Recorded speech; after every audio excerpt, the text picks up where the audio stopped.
Bonjour mesdames et messieurs, et bienvenue à cette édition d'information sur Camer TV Info, la chaîne d'analyse de l'actu au Cameroun. Ne rien taire pour plaire, ne rien dire pour nuire est notre credo. Voici pour commencer le titre de cette édition. Cette vidéo est réalisée à partir d'un post de nos confrères de Actu Cameroun sur leur page Facebook intitulée « Les avocats de Paul Chouta brisent le silence ». Mais avant de détailler l'intégralité de son contenu, veuillez prendre 3 secondes pour vous abonner à nos pages Facebook Camer TV Info ou sur YouTube Camer TV Info. Un like pour une souscription à nos médias pour ne rater aucune de nos futures publications est fortement conseillé. Voici la teneur du post dans son intégralité. Les avocats de Paul Chouta brisent le silence, en direct du journal de 20h sur Equinox TV ce samedi 5 décembre 2020, la défense de Paul Chouta a promis présenter au moment opportun, les preuves palpables pour démentir les accusations dont son client fait l'objet. C'est depuis 19 mois que le blogueur camerounais Paul Chouta est écroué à la prison centrale de Kondengui à Yaoundé suite à une plainte de l'écrivaine Caliste Beyala pour cybercriminalité, diffamation et propagation de fausses nouvelles. Après un bon moment de silence, une audience de cette affaire s'est tenue le 3 décembre 2020 au tribunal du centre administratif de Yaoundé.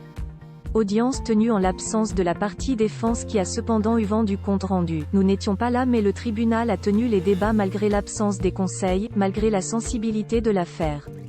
Les débats ont été ouverts et le ministère public a présenté les faits en l'absence de la victime et a produit ses éléments de preuve, notamment le procès-verbal d'enquête de flagrance, les téléphones de Monsieur Chouta qui étaient éteints après son interpellation. Voilà l'essentiel de ce qui a été fait savoir l'avocat de Paul Chouta, Maître Henri Kouokam sur Equinox TV. Pour ce qui est des accusations qui pèsent sur le client de Maître Henri Kouokam, ce dernier se dit prêt à clamer son innocence dans l'affaire. Nous sommes prêts depuis le premier jour. Nous avons pris des dispositions pour démontrer le moment venu, que Monsieur Chouta n'a jamais écrit contre Madame Beyala, que Monsieur Chouta n'a pas publié de vidéo contre Madame Beyala. Nous avons recoupé un certain nombre d'éléments sous l'angle de la loi qui soutiennent cette position, rassure-t-il. Toutefois, pour arriver au rebondissement du dossier, cela n'a pas été chose aisée. Cet appel a mis pratiquement 6 mois au niveau de la Cour. Entre l'instance et la Cour, nous avons pratiquement 6 mois pour que le dossier soit retourné en instance afin d'être réenrôlé. Par plus d'une fois, ce dossier a été sorti d'une manière inexpliquée. Nous avons été obligés de saisir monsieur le procureur du tribunal de première instance de Yaoundé. Nous avons été obligés de saisir en dernier recours, le président de la Cour d'appel.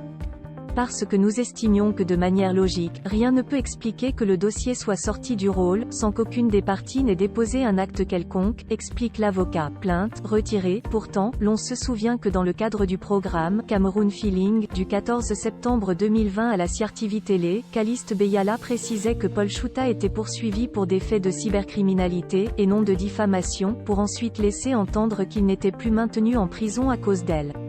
J'ai retiré ma plainte. On a signé un accord avec son avocat, Maître Sim, qu'il enlevait les images. Nous étions encore à la police judiciaire, et apparemment, on m'a dit que ça ne servait à rien, puisque c'est un problème qui va au niveau du substitut du procureur, qui décide de poursuivre ou pas un individu.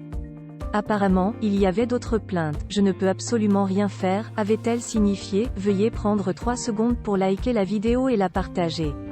N'oubliez pas de vous abonner à la chaîne YouTube Camer TV Info. À bientôt pour de nouvelles publications. #End. Anglophone génocide.